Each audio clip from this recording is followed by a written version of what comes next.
Salut à tous, bonjour à tous, bienvenue sur ma chaîne, la chaîne du sport et du bien-être, Eddy Fitness, sur Insta, Eddy78400. Donc je viens de terminer un parcours de 14 km, ce qui est plutôt pas mal pour une reprise. Mais cette fois, et comme les nombreuses fois, bien sûr, j'ai joué sur le mental. Le mental, c'est la clé de la réussite.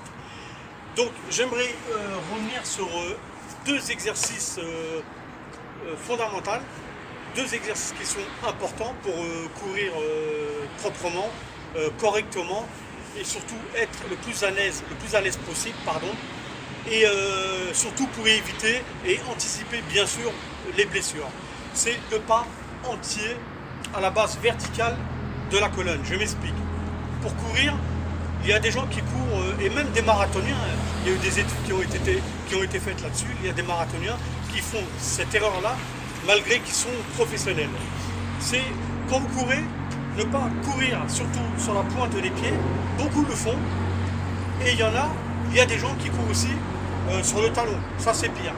Donc ces deux façons, sur la pointe des pieds et sur le talon, ça permet de vous abîmer les genoux et les rotules. Ça c'est une erreur à ne pas faire et à ne pas produire. Donc je vais vous expliquer la méthode, la meilleure des méthodes, et elle a été prouvée scientifiquement.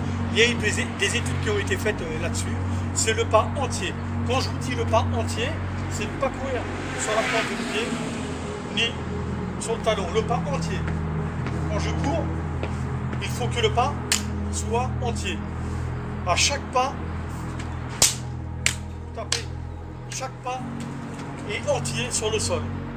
Et en plus, surtout, je vous dis, ne pas faire cette erreur-là sur la pointe ou sur le talon. Ça, c'est une chose qu'il ne faut pas faire. Ensuite, deuxième chose très importante, quand vous courez, je le disais un instant, ne pas courir devant, il ne faut pas élancer vos pas devant, ça c'est une erreur à ne pas faire. Quand vous courez, chaque pas, il est entier et il est à la base verticale de la colonne. Le pas, il est exactement, quand vous courez, il doit être synchronisé entre le bassin et la colonne vertébrale. Je m'explique, c'est simple comme tout. Chaque pas m'accompagne à la base verticale de la colonne vertébrale, entre le bassin et la colonne vertébrale. Alors, je prends un pas entier.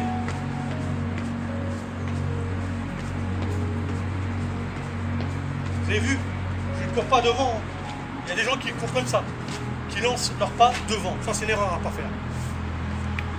Donc, retenez bien cet exercice fondamental et très, très, très important pour éviter de se blesser et surtout pour être des coureurs endurants.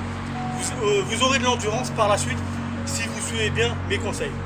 Ensuite, avant de courir, juste avant les étirements, enfin après les étirements, les exercices de respiration, inspiration, expiration. Donc, c'est un exercice on peut le faire tous les jours, ça, pas forcément pendant le sport, mais si vous le faites tous les jours, croyez-moi, c'est très bénéfique pour le cerveau. Alors, regardez bien cet exercice. Je bouche ma narine gauche et j'inspire fortement jusqu'à gonfler ma cage thoracique, et à un moment donné, je vais essayer de retenir au maximum mon souffle, quelques secondes, et je relâche.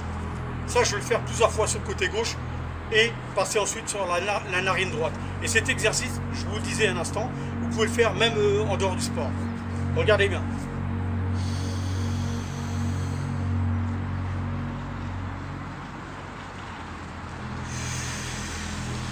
Je relâche. Et je reprends une deuxième fois. Toujours en bouchant la narine gauche.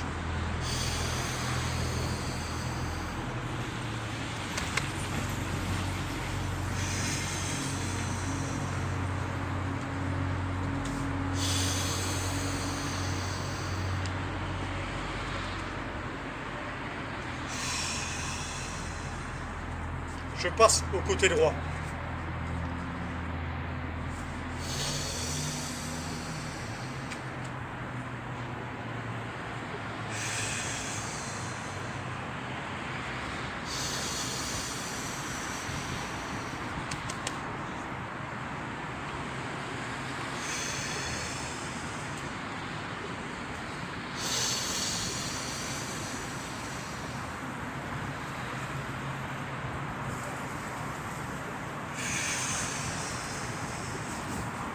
C'est un exercice qui est très bien et qui est utilisé en yoga, dans les exercices de yoga.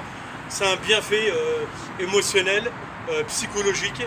Et avant de courir, croyez-moi, vous en ressentirez les bénéfices. Appliquez-vous cet exercice, les deux exercices que je vous ai fait voir, la façon de courir, le pas entier sur le sol, et l'inspiration, expiration avant départ running.